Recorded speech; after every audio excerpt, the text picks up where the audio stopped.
Welcome to Running Tales with Craig Lewis on the Everyday Athlete Podcast Network by Run, Try, Bike. I am stepping in today for Craig, who is away on a well-deserved holiday. My name is Jason Bahamundi, and I'm going to do my best to live up to his high standards. Today, I'm going to be chatting with Brittany Vermeer, who crossed the finish line of her first triathlon in 2019. Since that day, she has been hooked on the sport. Triathlon isn't just about swimming, cycling, and running for her, but it is a way of life. The sport allows her to connect with the outdoors, join a community of like-minded individuals, and discover that she is far more capable than she thought she was. Beyond being a triathlete, Brittany is also a journalist, freelance consultant, and regular contributor to Triathlete Magazine, Outside Run, Ironman, Xterra, and many other publications. Before we bring Brittany on the show, please remember to subscribe, rate, review, and if you're using Spotify, comment on the Everyday Athlete Podcast Network.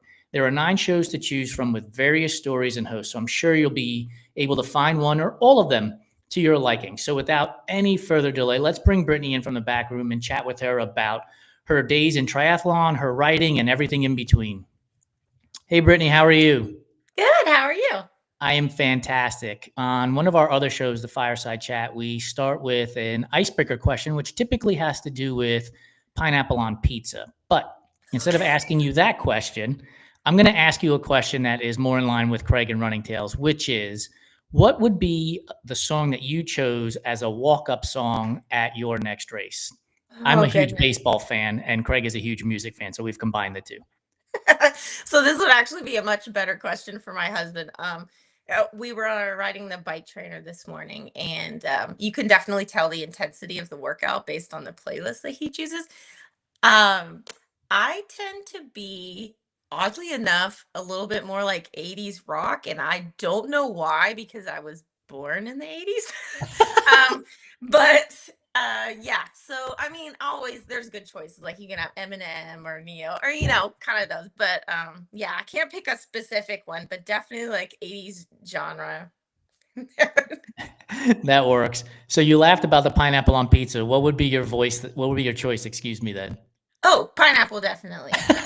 And pineapple. It's great. I don't know why anyone wouldn't like that. It's a good thing this is Craig's show. Otherwise, we'd turn it off right now. As a native New Yorker, pineapple on pizza is not a thing that we do. I'm from Florida, so. So I want to get into the conversation about triathlon. I myself am, I don't know if I would call myself retired triathlete, but it's been a number of years since I've participated. But you crossed the finish line, your first triathlon in 2019. What was the catalyst that got you into the sport? What was the thing that you were like, you know what, swimming, cycling, and running all on the same day for miles on end sounds like a blast. Let's get into it.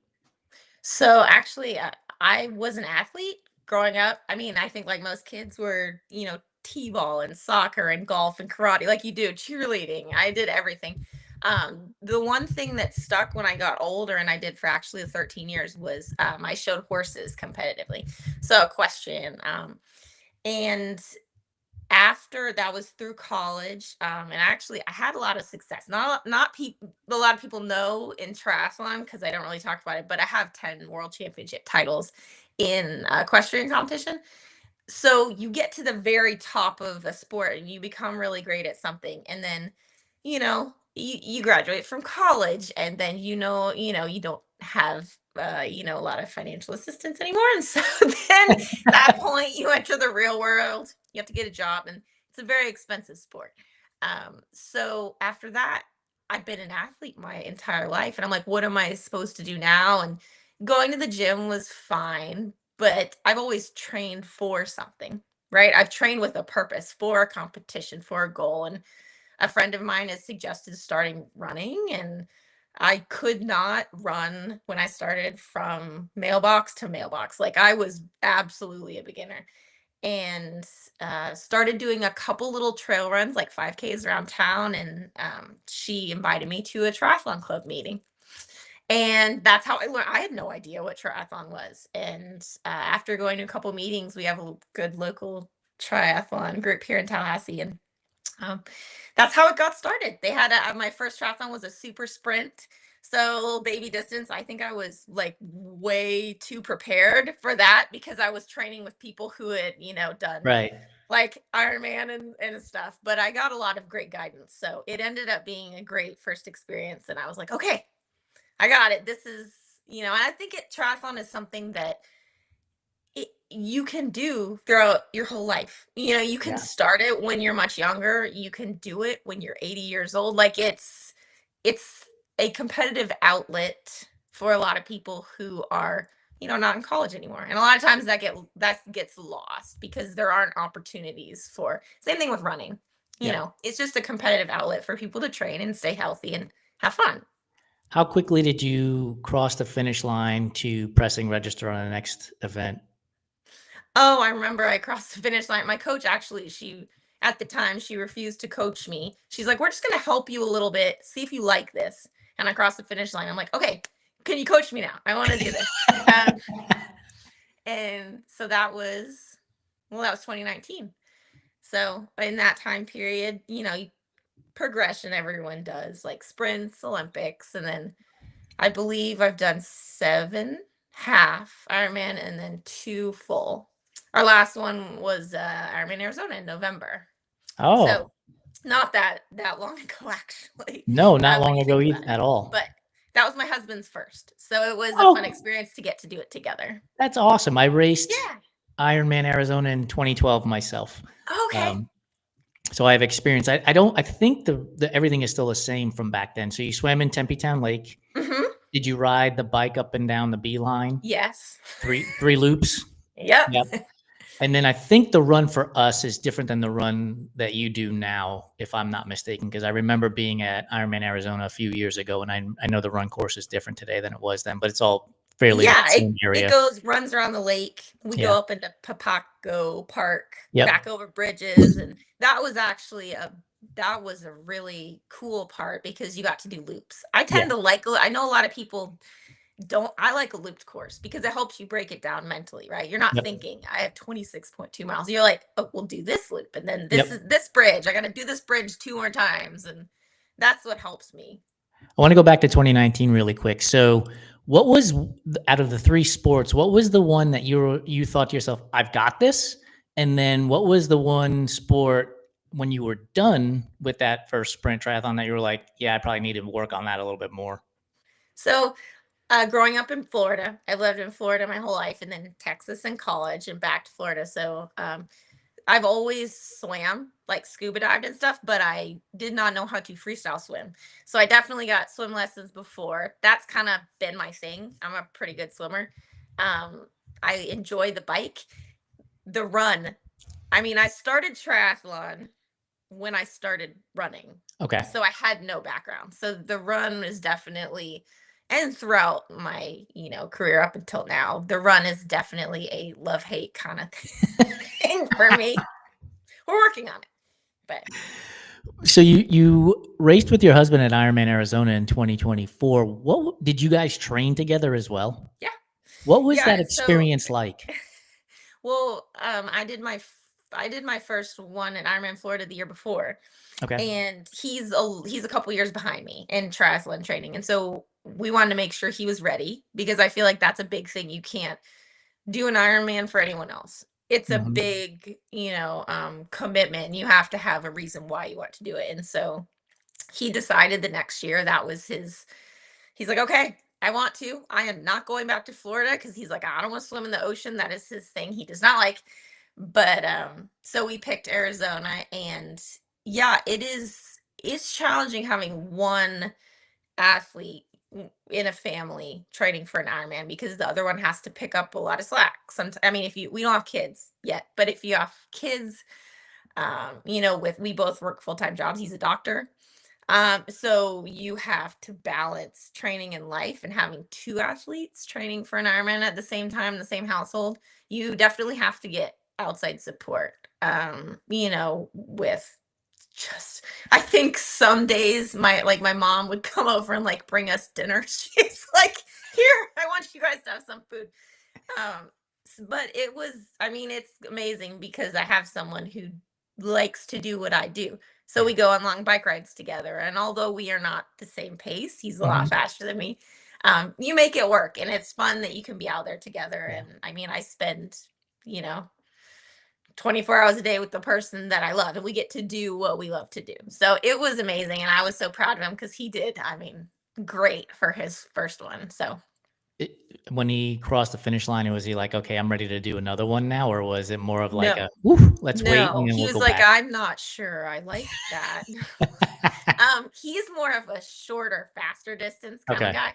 He does like he likes the 70.3 and Yeah. he likes Olympics, and I do think he will do another one. I find that people either go one or two ways when they cross an Ironman finish line. They're like, I absolutely will never do that again. That was horrible, or I can't wait to do another one again. And it's weird, which I guess it depends also on how the race went. Yeah, for But sure. that's why we kind of have a rule in our household. We don't make a decision on the next race until about 3 weeks after, at least. Yeah. No decisions on, because it takes so long to come down from those Hmm. things, and your body's under adrenaline, and you make bad decisions. So 3 weeks moratorium on do not sign up for something. You can think about it, but you don't press the button until you actually have like come down off that high and like are a little more rational. And Well, we're 4 months past that race, 5 months past that race now. So uh, have you made a decision? You're past your 3 week mark. Have you made a oh decision? yeah, What's next? we're getting ready to race in a couple weeks. Oh, We took a good, and this was important, like 3 weeks off after the yeah. race, just doing whatever we wanted to do, easy. We went on vacation, and then we did off season, and then training. We have 70.3 Gulf Coast Oh, awesome. in 4 weeks, I think. So this is a half Ironman year. So we have 3 half Ironman we're doing this year, Gulf Coast. taking And a break from the full. what are the other two beyond Gulf Coast? Augusta, North Carolina. Okay. So you talk about taking a break and 3 weeks off and all of these other components, working, training with your husband and living with him, obviously, and going through that process. Part of me, as you're giving us these stories, makes me wonder if your time as a journalist with Triathlete Magazine, Ironman, Xterra, you've learned a few things along the way from some of these other athletes. Would that be a correct assumption that you've heard these stories from the athletes you've been talking to and have been able to implement them into your training and racing concepts? Yeah, I mean, I think the one thing I did from the very beginning was I got a coach, and I had very good coaches, a husband and wife team, and so I learned how you were supposed to do things the right way from the very beginning. And I think that's a part that a lot of people miss because they think, oh, I'm not super fast, I don't need a coach, or I'm not a professional athlete, I don't need a coach. And the people who need coaches are the people who have to balance a full-time job with training and kids, and the people who want to reach a goal and aren't exactly sure how to do it. And it just takes the guesswork out of it because you're given what you need to do and follow plan. And there are some coaches that are better than others at that. So you have to figure out what works for you. But that was a big part of it. And then also, yeah, I mean, I get to interview like pro triathletes and the top coaches in the world and Olympians and runners. And so I kind of get to pick their brain. I always have this thing where I'm like, this is the topic of the article, and we're going to talk about it and answer all the questions. And then we're done. And now I get to ask you my questions. So a lot of times I'll be like, so what do you think about tapering? Completely different topic. And I'm just, I'm curious. So I like to gather information. I like learning. What's So, what's your take on taper? I love oh, hearing. I mean, a lot of people don't like taper, and I would say that's probably my experience. It kind of sucks.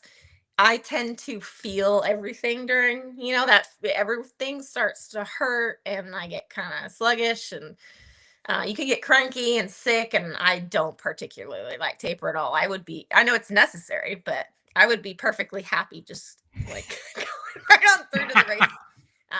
Every taper has not felt awesome for me, but that's my body, I I guess. think this is one of the things about the sports that we all participate in is that we are all individuals. Like I am absolutely craving taper. By the time I get Uh-huh. there, I just want to take naps for the whole entire day. Like I just want to lay Sure. there and rot on the couch or in the bed.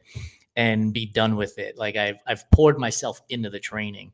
Yeah. And then there are people who are like, if I can train straight into race day and go, like, let's do it. And I think that's a great lesson for anybody listening to this show or when they watch it on YouTube is you have to do the things that are best for you and not what some influencer on Instagram or TikTok is saying is the only way to do things. I think you have to figure out what works best for me. And a lot of it is trial and error.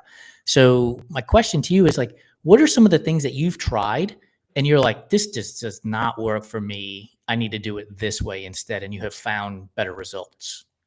I mean, specifically, if we're talking about taper, I have learned everyone has a different type of, body makeup and everything. So, like I said, my husband's definitely more those fast twitch muscle fibers. He's a short, fast guy. Um, he is currently working on his endurance. I'm kind of the opposite. I'm not real great at that high power, real fast. I can go forever at like a moderate pace. So that's why I like the longer distance stuff. And I have learned that when it gets to taper, I have to do a little more during taper week than most people, just because he calls me a diesel engine. I take a while to warm up. And so some people just need a little bit more mileage during that time period. And I'm definitely one of those people. I will feel better. Otherwise, I go into race day and will feel dull and sluggish. So yeah, it's kind of like I talk about this on the blog, taking the best practices, what, you know, history, experience, science shows you to be true. And then you kind of have to modify it to fit you and what you know about your body. Cause I think you are the expert. You're living in your own skin. So you should be able to kind of modify and make changes to suit you. Yeah, one of the things that as you're talking, I'm thinking to myself, you raced Ironman Florida, which is an ocean swim, and you've raced Ironman Arizona, which is Tempe Town Lake, um, right? Which they're not one and the same. And Mm-mm. so and I've raced Ironman Florida as well myself. And so when you're going through the training for Arizona, was the swimming training any different than what you did for Florida in terms of, okay, I'm going to be in the ocean, so I need to focus on either shorter strokes or higher elbows because of the waves coming at me and stuff like that? So the training, no, it was the same. Now the way I tend to be a pretty good open water swimmer, so I kind of adjust a little bit. We were lucky that day at Florida. We had very smooth. It was beautiful. You could see the sand under the water. It was a perfect day at Florida. But I mean, Arizona, completely different. It was 59 degrees, wetsuit mandatory, and people are with double swim caps, earplugs. Like it was, just a single loop. So that was definitely different. I think the conditions were probably the biggest difference. I wouldn't say I necessarily prepared for or swam any different, other than knowing the temperature change and Yeah. that making decisions based upon that, what I needed to do, because we got into T2 and can't move your hands. Therefore, you can't get dressed. So they had a warming tent because it's still, 50 degrees outside. So you have to kind of anticipate. And I had friends who had talked to me who had done cold races, and I learned, cut a space blanket, put it inside my jersey. We changed into dry clothes for the bike. Like it's those things that you learn from more experienced athletes I think that help you in those kind of situations, I think. Yeah, and I think people don't realize how cold Arizona in November is. I lived in Phoenix for a couple of years and it's cold. And I remember getting out of the water and to your point, like my hands were numb. And every second counts, right? To your finish time. It's like golf, every stroke counts. And I remember sitting in T1 waiting, just trying to grab socks, trying to get clothes, and I just couldn't. And I was nervous getting out on the bike because, how am I going to grab the brakes if I need to? Mhm. Because it was so cold. And so, yeah, I think people need to be prepared for and read blogs like yours and understand that not every race is the same. I want to pivot to the 70.3s that you mentioned earlier. You sort of buried the lead on this where you said, oh, I've raced 70.3s, but you didn't mention the two world qualifying races you've done. When you went into those events, were you thinking I have a chance at qualifying for these events? No. No. So I did my first half Ironman in Chattanooga. That would have been 2021, I think. That was after COVID, right? I mean, not after, but it was after that COVID year of all the cancellations. It got deferred to the next year, which was good because, we got an extra year to prepare. And I think just getting more experience of racing under your belt. That was my husband and I's first. We weren't married at the time, but that was our first half Ironman together. And I think I I ended up qualifying. It was a surprise. They had put a lot of extra slots in because Chattanooga is it's a sellout race every year. So I think I was maybe 30th in my Okay. age group or something like that. And I got a roll down slot. And I remember that would have been my second half Ironman. And so I remember asking my coaches at the time, this is crazy. Should I do this? And it was enough time. It was in the fall. And they're like, if you want to do a second one this year, you can. And they're like, you never know when it's going to happen again. And it's in the US, which is also not super likely. So it was St. George. Hmm. And so I went there. That was my second. And that was the year of what did they call it? A bomb cyclone. I'm not saying that right, but we had a crazy storm and it was Yeah. that year. Hail on the bike but it ended up it was amazing. And I was so glad I went there and raced. And then the second time I qualified, I did not go because I had a choice. We had another race I wanted to do was North Carolina 70.3, and it was a week before our wedding. And then the week after our wedding would have been the World Championships. So we're like, no, I'll be going on my honeymoon then. Yeah. So Smart move. Far yeah, more so enjoyable. it's a good lesson. You don't always have to go when Yeah. you qualify. So how do you go from 2019 sprint try and you make your progressions? At what point did you say to yourself, I can do a 70.3, I'm ready to train for a 70.3? Was there something that clicked in your brain that you were like, let's do this? Or are you let's just go for it and see what happens kind of person? No, I'm pretty methodical and I want to make sure I'm prepared for something before I sign up. So like I had been training for a while with people who so the training group was full of Ironman and half Ironman athletes. So a lot of weekends I ended up doing long rides with them anyways. And so it was more getting ready to run, a half marathon. Because before I did a 70.3, I'd only run one standalone half marathon. So once you start getting with a group of people and you start doing those distances regularly, you're like, hey, okay, like I can do that. And I think that that's why especially the 70.3 is such an approachable distance for people because it does take a commitment to training. But it is not the level of full that it takes. And so I think it's definitely something that's a little bit easier for people to balance. And it's fun because you're done by like like 2 o'clock and you're not out there until like midnight. But I think probably the main point that shifted was after you do a half Ironman. I think this is something that happens a lot. Automatically, people, well meaning, supposedly, when are you doing an Ironman?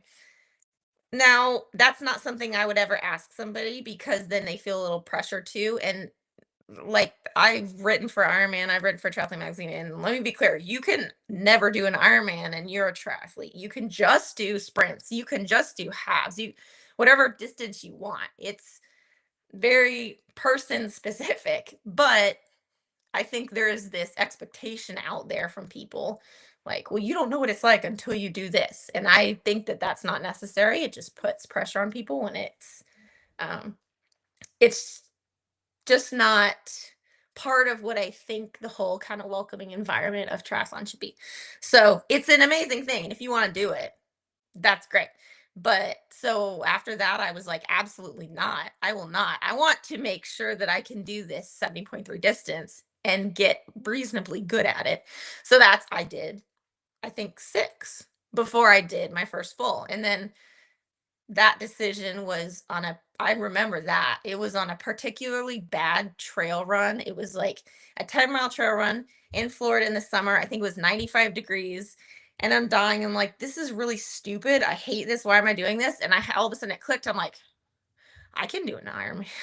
I'm like, I can do this is horrible and this sucks and I'm doing it. And I'm like, I can do it. It's a completely different, energy level. It's not, you're not like racing two 70.3s back to back, which I Right. think is what a lot of people, they get that misconception. I can't do that.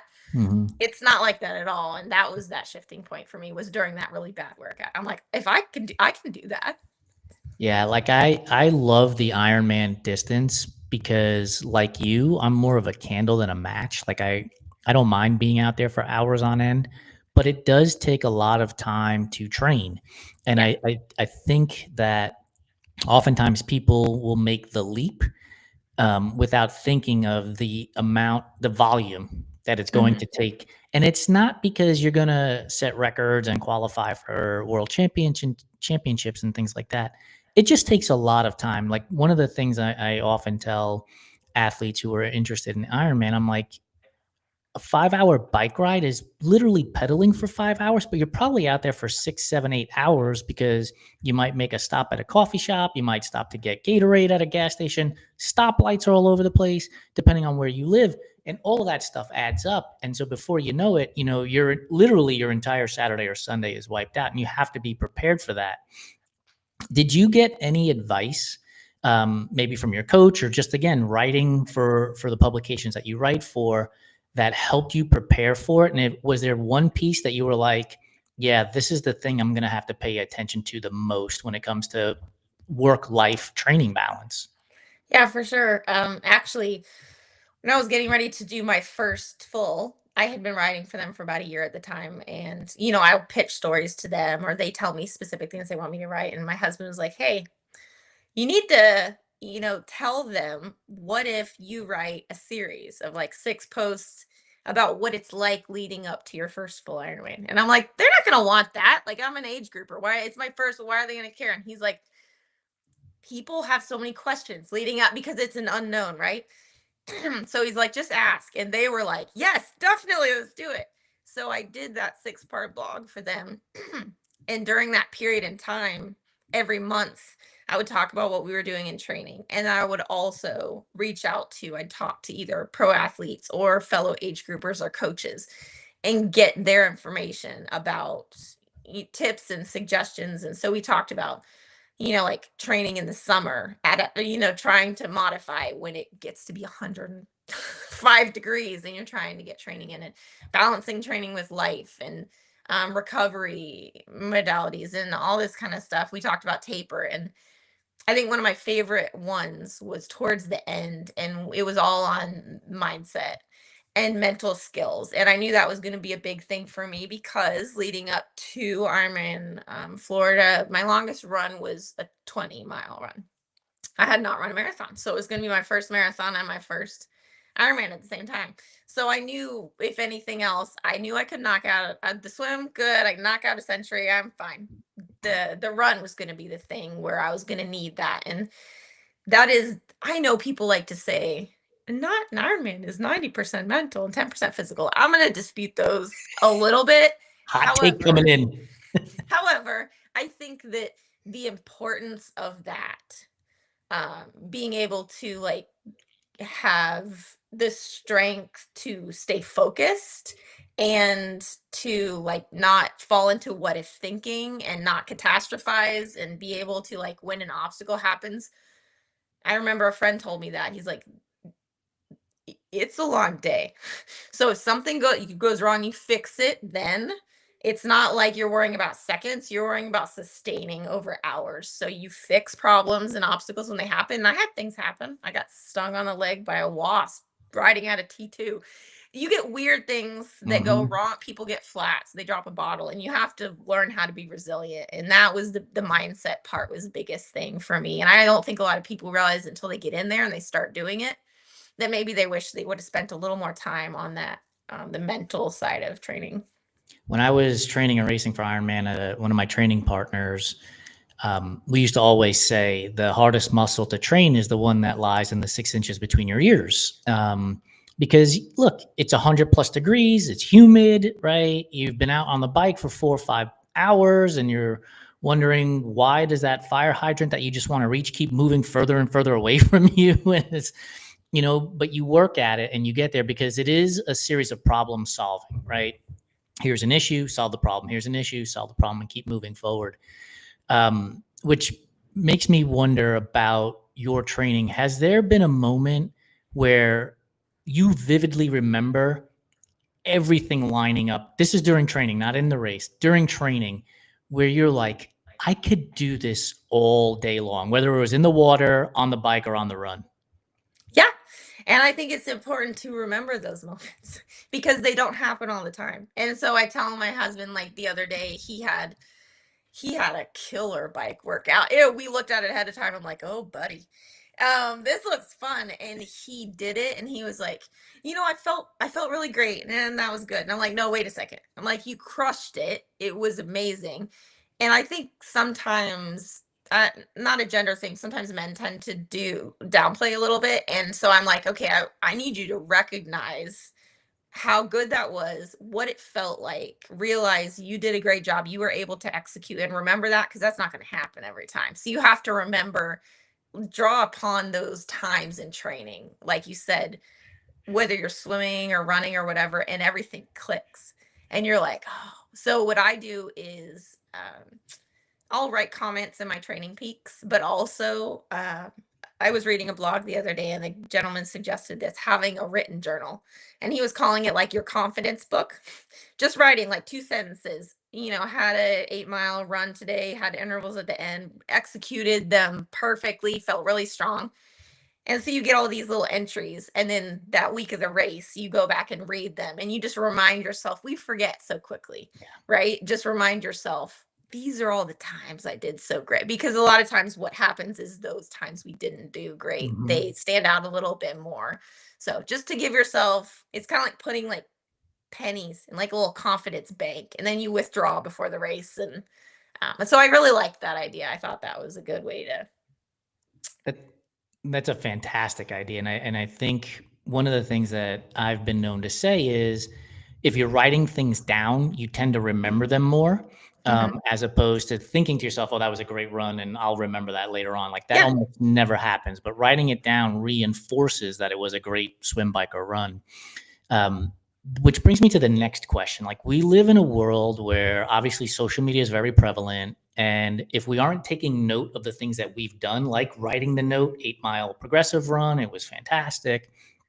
And we open up whatever platform you love and you see Jane Smith or Joe Smith crushing, for those of you who are listening, I put it in air quotes, crushing their workout, you tend to think to yourself, I'm not doing enough. So for you personally, how do you manage the whole comparison game between social media plus you're interviewing elites and pros Mhm. and age groupers as well, who are going to tell you about all the good things that are happening? Very rarely are going to be like, well, I went on this 10-mile run and I bonked at mile 4 and went home, right? That Yeah. almost probably never happens. And so, how do you manage to either compartmentalize that, or how do you work that into your training so that you don't fall prey to the comparison trap? Yeah. So I think social media can be a tricky thing. And I do have a little background working in some social media management. So I've seen kind of the backside of it that isn't so great. But I I use it for, my blog, and I'm a photographer too. So I like to share photos a lot. And I have found myself, just over the last couple years, I like to share, things that I've done, distances, maybe helpful tidbits I think will help people, but I kind of starting to refrain from sharing paces so much. And it's kind of it's an intentional thing because I've had friends tell me before, they'll see like a swim and they'll see my pace and they're like, "Oh my gosh, you're swimming, I can't swim that fast." And I'm like, that's not the point. Like, it's not, I don't want to be a helping to, compare. And I think it's human nature, right? I'm going to go to a running race and I'm going to be like, yeah, there's absolutely no way I'm anywhere near any of these people. Um, but I think a lot of good can come from social media if people need community and accountability. But then I think also, if it gets to a point where you are starting to change the intention of your workouts, you're modifying workouts, you're working out when you're injured, you're all these that you're starting to do different things differently in real life because of online life. Real life is reality. Social media is online life. It is a reflection of reality. Therefore, it's subjective. It's what people choose to put out there. And I think that's an important thing to realize. Actually, I wrote about that on the blog. We did a piece on, there was a recent study about the impact of Strava on runners, and it listed all these different things that runners would say kind of about how it was helping them stay motivated and providing community. And then there were a lot of people who did say, sometimes I'll add on a couple extra miles just because it looks better.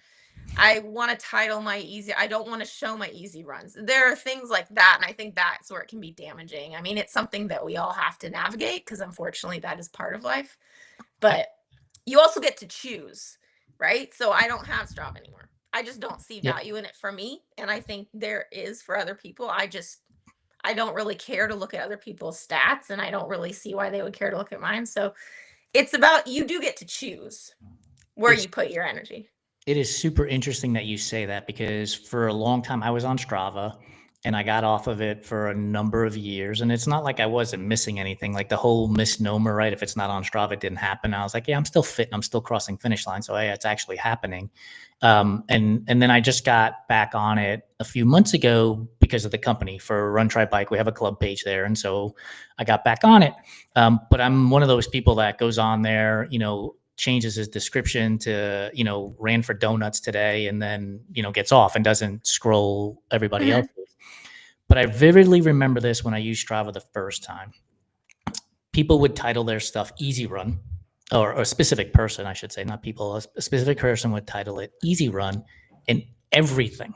I mean, every second of the run was in zone 4 or 5. And I'm thinking to myself, there's not a single part of this that was easy. And it happened for months. And then Mm. come Ironman race day, they burned out, they fizzled out, and they bonked because everything was done at such a high intensity and trying to impress, Tammy in Tallahassee instead of worrying about themselves. And so I applaud you for saying Strava's not for me. Like it's just not something I need to be a part of, and I can control what I see and don't see in that way. I think that's an important message for people. Um, that being said, your blog is going to have stories, and it's going to be a scenario in which people are reading it and they start to compare stuff. So, what else is on there besides your story? What else is on Triple Threat Life? So actually, I've tried to work to include more of myself in there because there isn't a lot of my own story on there. It's primarily, I kind of describe it as like it is a triathlon resource from a best friend perspective, right? So it is about taking information that I've either learned or through experts that I've interviewed or through my own coaches, some of my own experiences, but it's kind of about teaching. And so passing on information I think is important in triathlon. When I started, I learned a lot from fellow athletes. And there are some great publications out there that you can learn from, but I think that this is it's a more personal outlet. So we cover really anything related to, we talk about mindset skills. The other day there was a post about how to pack gear bags for an Ironman race, how to do a split transition, how to or what to do and what not to do with drafting in a race. So we cover all of those things that maybe people haven't been taught and they don't necessarily know. But there are a lot of people who will choose to do these type of races, and the preparation factor isn't necessarily there. You realize when you get there and you're like, oh, well, did you read the athlete guide? Did you know that there's penalties? Like learning about aid stations and how to go through them. So it's an informational thing a lot. And I do have some of my pro athlete friends will come on. We just talked to Matthew Marquardt a couple weeks ago, and I think he's really cool because we're talking about balancing triathlon training and life. So we're not Mhm. talking necessarily about how much he's training and his impressive metrics. We do cover a little bit about that. But what I want to learn from these, I talked to you about this before, it's about the what and the how and not necessarily the who. So they are elite athletes. And I think there's a lot we can learn from what they do and what they don't do than necessarily what wetsuit they're using or what bike they're riding. That stuff is important too. But to really look at how they approach training, and he's in medical school and he's an elite triathlete. So he knows a lot about how to balance everything. So that's what we talked about with him. And I think, that is any way that we can provide value for age groupers in kind of a more conversational environment instead of just reading on a website. I think is just that's kind of the goal, hopefully. What's a topic that that you write about that you absolutely love? You're like, I want to just keep talking to people about X. What's X? Mindset skills. So I think I probably could have been like a sports psychologist. I love talking about how to avoid what if thinking, like how to set goals like you will actually achieve, um and how to mentally prepare, like to be focused. And just because I write about these things, that doesn't mean that I'm an expert and I get it right 100% of the time.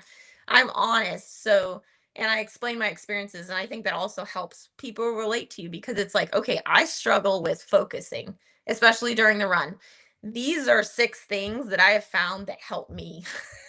So maybe they'll help you. It's kind of that type of thing. And that is definitely, I could write about mindset skills all the time. I love that kind of stuff. I'm with you. That's one of my favorite topics. We have a number of sports psychologists and therapists that write for us, and that's the content that I am gobbling up constantly. I just find it fascinating. But I appreciate you pointing this out because I think it gets lost in translation oftentimes, which is I love writing about mindset or I love writing about X or Y. That doesn't mean that I'm an absolute expert and I get it 100% correct 100% of the time. And I was thinking about this question when we were talking about talking to elites and pro triathletes. I was wondering, what's an assumption that we as the age grouper make about the elite or the pro that they've told you, like, that's just not the way this stuff works. Like, that's not true at all. Yeah, great question. There's a couple things that come to mind. One of them was I had pitched to Triathlete magazine earlier, let's see, last year. I wanted to talk to Emma Palin Brown. She had had the period in time where she had had those episodes where she kind of, just completely fell apart on the run at one of the T100 races. And she talked about on media how it was so challenging. And then I believe she had like a bike situation before a race. She had all these things that went wrong, and she came back. She won. I mean, she won all these races in a row. And so I'm like, I want to talk to her about overcoming adversity, how you go through those low periods in time and what you focus on to really be able to propel you forward. And she's a super positive person. So we talked about how, like a step back can be like 2 steps forward.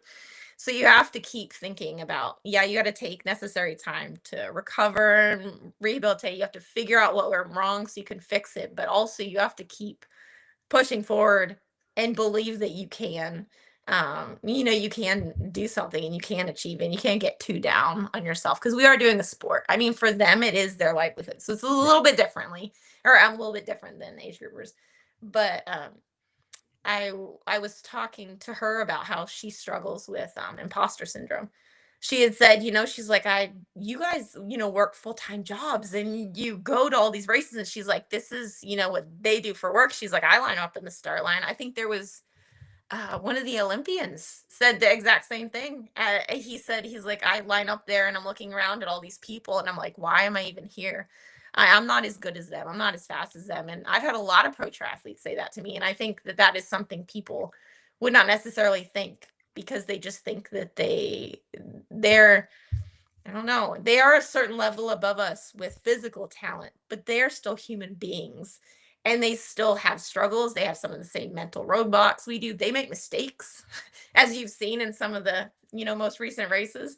So they go through some of the same things that we do. And I think it's important to remember that. And you can learn from that too, I think, because they have a bigger platform to share those. And I like that a lot of them are honest now and will share about struggles, and we can take that information and use it. Yeah, so for you, is I was going to ask, is that something that when you're out there, or maybe when you're at your own start line and you look around, you think to yourself, well, this Olympian had imposter syndrome and they managed to, get themselves in the water onto the bike and across the finish line after the run. Does that give you some semblance of confidence when you're standing there wondering, do I belong here? I really tend to be kind of laser focused when I get up to the start line. So I'm thinking about what I want to do next and what I want to do next. So I might think about those things, 24 hours in advance, but not necessarily right before. I think it happens for me a lot of times in actual workouts. I remember one time, Haley Chura had told me that no matter what, she won't let anyone sabotage her long run. That means she will run it as easy as she needs to run it with no perceptions about pace. She won't let anyone, whether it's social media or otherwise, she's like, I'm going to do what I need to do in order to set myself up for success. And I think that that is something I still, those little tidbits, things that people say, I'm out on my long run and I'm thinking, why is this so slow? And I'm like, no, it's easy. And you think about, so little things will pop into my head if I did an interview. I'm like, okay, That is a great reframing, right? This is yeah, not slow, this is easy. Like that's a yeah. great reframing to get yourself through that process and to the finish line. Why do you think that we as age groupers, and I'm going to generalize this and I'm stereotyping all of us because I get it, some of us don't do this, but why do you think that we as age groupers tend to focus so much on those metrics and those numbers, and we use the words like that was slow instead of that was easy, when the pros whose checks, right, depend on running easy are capable of doing it? Is it experience in the sport? Is it, hey, this is for my paycheck, so I have to make sure that I'm physically ready and mentally ready to compete on race day? Like, what do you think the difference between the age grouper and the elite slash pro is when it comes to that kind of stuff? It's a good question. I'm not sure, honestly. I completely know the answer. I would suspect that because of just the sheer amount of volume that they do, they're much better at being in tune with their bodies than we are, I think, and the experience level plays into that because a lot of them were athletes in another sport before they became triathletes, and at least they did one. They were swimmers or cyclists or whatever. Um, I think a lot of us, we like a lot of us are adult onset swimmers. We didn't learn how to swim until, and so there is that part of it. Also, I think you have a small subset of professional athletes, and they are the upper tier. They're the upper echelon, right? You have thousands upon thousands of age Yeah. groupers. And so I think it's a little bit easier you get into that comparison trap easily when people are like, here's my sub 4.5 hour, half Ironman or whatever. And then you start looking at your times. And I think it's a little easier to do that because for a professional athlete, they are not necessarily going into a race saying, this is what I need to hold my target power for. This is what my heart rate needs to be. I want this, whatever, 120 half marathon or whatever. They need to win the race. Right. That's what they're thinking about. And so racing becomes a little bit of a different dynamic for age groupers than it is for pros. Whereas they might have a goal that they want. The end goal is ultimately they need to win or place as high as they can. So the comparison to that, when they look at, oh, well, what's his name is running this in his workouts, it doesn't really matter because when it gets to race day, they need to run whatever they need to run in order to run faster than that person. So I think that may be where some of it comes in, but that doesn't mean that they don't feel that too, because I'm sure that a lot of them look at stuff and they compare, just like it's a human thing, I think. Yeah, I would agree with you. And all the years I've been doing this stuff since 2007. We've run this company since 2020. I think that's the best answer I've heard to that question, which is they just have to be faster than their competitor on that day. They don't have to be faster than their competitor, 3 months in advance while they're doing a long, easy run and their competitor is doing, 400-meter intervals. Like you're comparing apples to oranges in that Yeah. scenario. And, as long as you're ahead of that person on race day, that's really all that matters. And that's a great answer. And again, I don't think I've heard it put that way in all the years that we've been doing this stuff. Good. There was one something my old horse trainer used to say, and this cracked me up because I'm like, yeah, it's stupid. But he's like, You don't have to be the best. You just have to be better than the rest. Was what he used to say, and I think about that. I'm like, oh, okay, yeah, that there's a kernel of truth to that. Right? It's like when you're like when people ask me about because I'm a trail runner, ultra runner, and they're like, "Well, what happens if a bear comes?" I'm like, "I just have to be faster than the slowest Yeah, person. If that yeah. happens, I'm good." We're running out of time here a little bit, so I wanna ask you a fun question that I thought about. So, on the Mount Rushmore of your races, I want to know the best swim, the best bike, the best run, and the best finish line experience. Okay, so I can tell you probably the best swim. I loved Ironman Florida. Just swimming out, it was calm, it was clear, doesn't always happen. I could see the sand, I even saw little fish, jellyfish. It was amazing. Um, the best bike in a race. Actually, I I had a really good bike at an Olympic like a month ago, so Yeah. that's the most recent in my memory. I had the highest power I've had on a hilly bike course, which is challenging for me, and that's my one that sticks out in my memory. And then the run, it's definitely North Carolina. It was the week before our wedding. The weather was perfect, and that's my PR still. And that was 2022. And that just I mean, coming from Florida, being in like 90-degree heat and going up there, and I think it was like 70, no humidity, and I was like, this is what running is supposed to feel like. What about the best finish line? Oh, I think it probably has to be my first bowl, the First bowl Florida. at You come Florida. down and it's the sun. I think a lot of people don't realize the sun sets earlier over there because it's Panama Super City. early.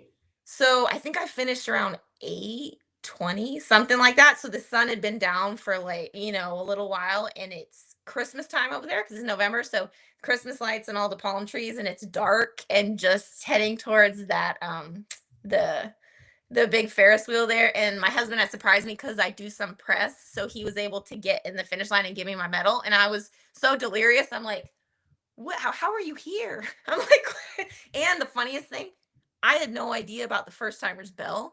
And I was so ready, like probably the last half mile was my fastest of the entire race. He's like, why were you sprinting across the line? I'm like, I don't know.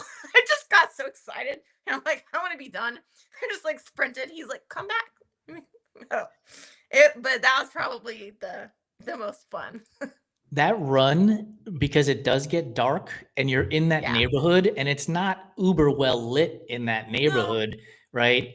Did you guys have a house that had a chalkboard up with college football game scores? No, we actually had a TV.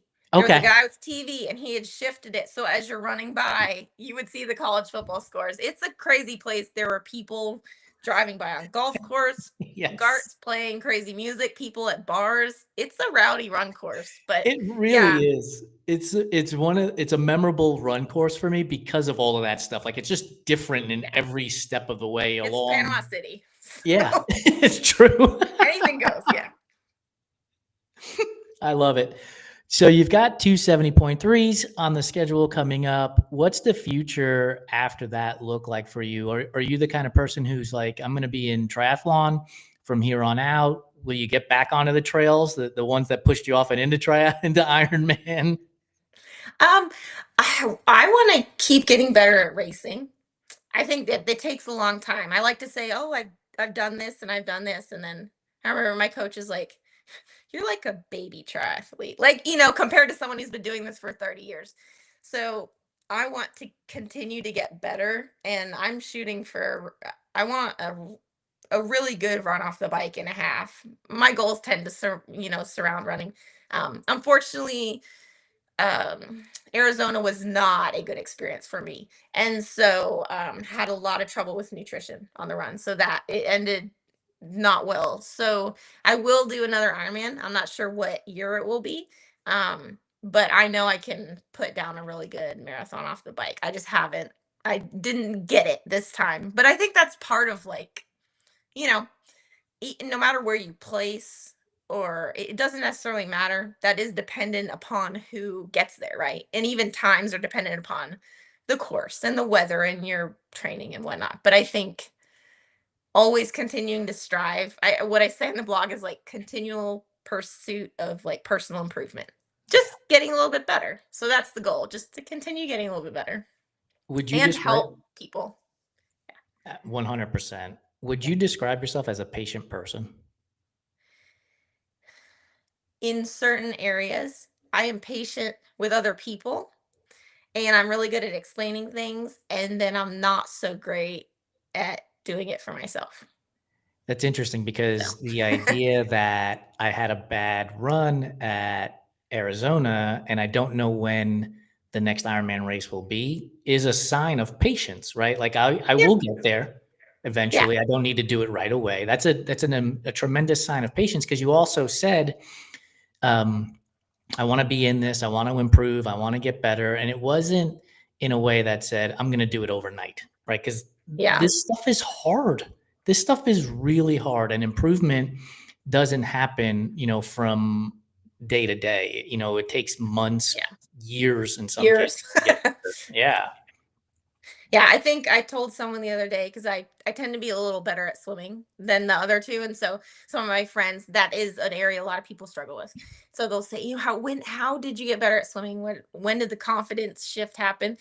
And honestly, I've been swimming for like 4 years before I actually felt I'm getting good at this, to where I'm like, I'm happy with what I'm doing. And it just takes that long, like, especially in endurance sports. I'm sure it's the same, like with, doing those long, like ultra trail marathon. It doesn't happen in months or years. And I think part of being patient is important for any athlete, but because you can try to take shortcuts and quick fixes, and they might work for a short period of time, and it's not a sustainable thing.